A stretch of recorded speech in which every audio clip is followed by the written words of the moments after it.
Richard Marx. I met Richard Marx when he was 14 years old. I was 24. His father was a producer in Chicago. I was a guitar player, and I played on recordings for Richard's father, Dick Marx. And Richard was singing on the commercials. And he was just a little kid. And one day Richard came up to me and he says, "Hey, you want to write a song?" I went, "Yeah." Because I love writing with singers, good singers. And this kid, he had a studio, his dad's studio, so we could record it there for nothing. And I was totally spoiled the very first time we wrote a song and he sang it. I went, "Oh, that was easy," because he, such a great writer and such a great singer. And I was 24. That's 42 years ago. And we're still friends. And that was just the beginning. He moved to LA, and then I moved to LA and was in a band, and his band, to help him get a record deal, and he got a record deal. And then we wrote Don't Mean Nothing, which is his first single, and the rest is history.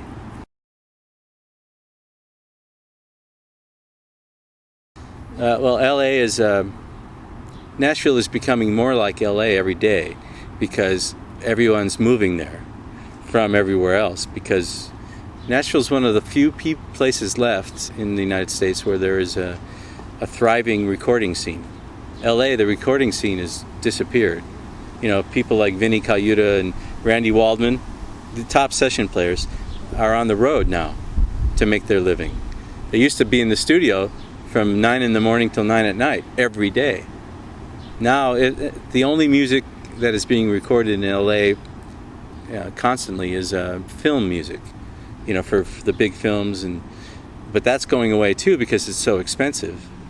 But you still see many films, the credits are from LA. But Nashville now it's just where records are made still. I don't know for how much longer though, because everybody has a home studio there too, and all the big studios in Nashville, many of them have closed, and now it's everybody comes to somebody's house to do the record. So we'll see how long it lasts. But as far as the music, LA was always very international. People from Paris would come there to record. People from Japan would come there to record.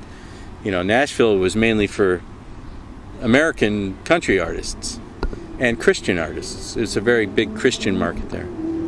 So now I think Nashville is becoming more international just because we live there. All the people from LA, there's so many. Bill Champlin's there, which is still amazing to me that Bill would move to Nashville. Yeah, I met Bill in LA. Actually, I was working with Tamara, his wife, writing songs, and then we wrote one with Bill. And since then, I play guitar for him whenever he needs it. He never has to pay me, and I get him to play organ on stuff. We called it the Woodland Hills Bartering Society, which is where he lived. We'd use his studio, we'd use my studio, whatever. And but his last record, we started writing for it.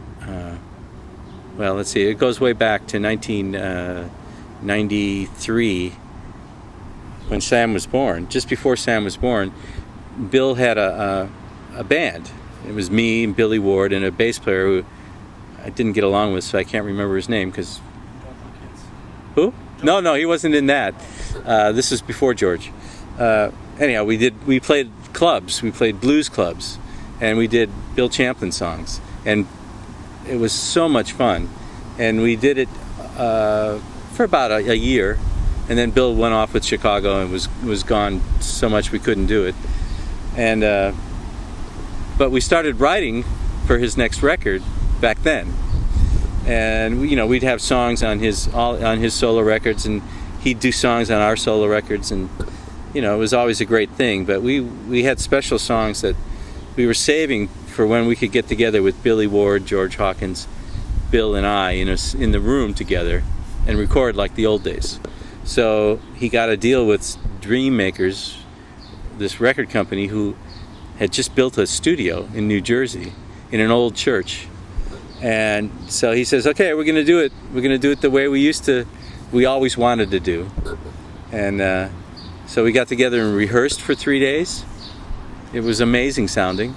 And then we flew to New Jersey and we spent a week. And every day we'd cut 2 or 3 songs. They'd sing them right there then. It was fantastic. It was so much fun. And I want to do it again.